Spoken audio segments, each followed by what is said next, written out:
দেখো বন্ধুরা, এই পোনা মাছ নিয়েছি, ওলকপি অল্প একটু ছিল, একটা ছিল, একটু আলু নিয়েছি আর এই বেগুন, এই দিয়ে একটা ঝোল করব। বন্ধুরা তোমরা দেখতে থাকো। দেখো কড়া গরম হয়ে গেছে, আমি এই কড়াই তেল দিচ্ছি, মাছটা ভালো করে ভেজে নেব।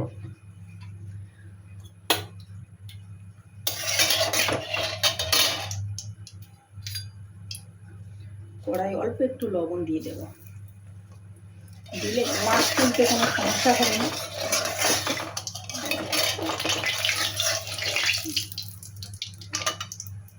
এবারে মাছগুলো হলুদ লবণ মাখিয়ে ভাজতে দিলাম।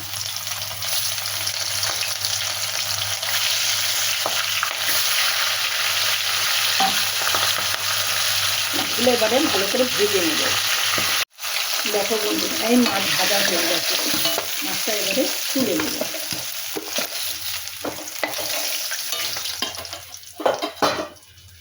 এই তেলেই তরকারি করব। এই শুকনো লঙ্কা দিলাম, একটু জিরে দিলাম, আলুগুলো দিয়ে দিলাম, আলু আর ওলকপিগুলো দিয়ে দিলাম।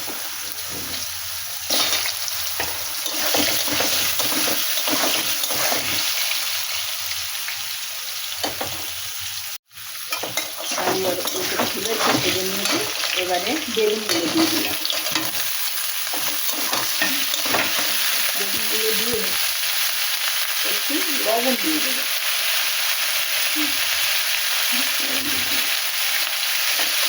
এবারে নেড়ে চেড়ে একটু ঢেকে দেবো। দেখো এবারে মশলাগুলো সব দিয়ে দেবো। আগে লবণ দিয়েছি, এবারে হলুদ দিলাম, একটু ধনে দিলাম,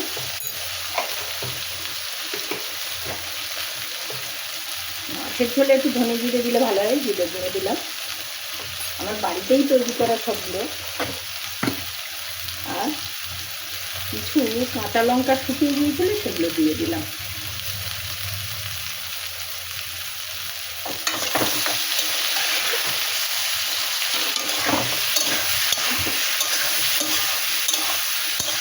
এটা ভালো করে আমি ভেজে নেব।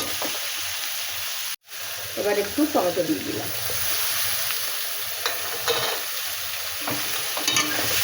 টমেটো দিয়ে নেড়ে চেড়ে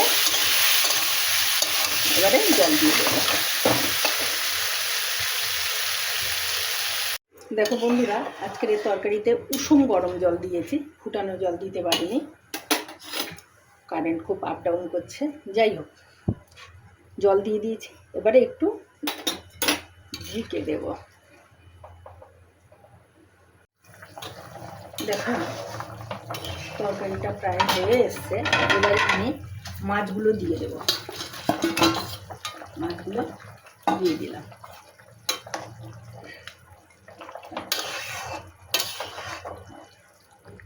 আর একটু ফুটুক।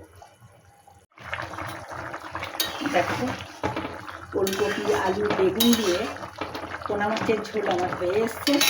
এইবারে আমি একটু ধনে পাতা দিয়ে দেবো। ধনে পাতা দিয়ে বেশি ফুটাবো না, আমি গ্যাস অফ করে দেবো, কারণ ধনে পাতাগুলো একদম জানি। এই গ্যাস অফ করে দিলাম।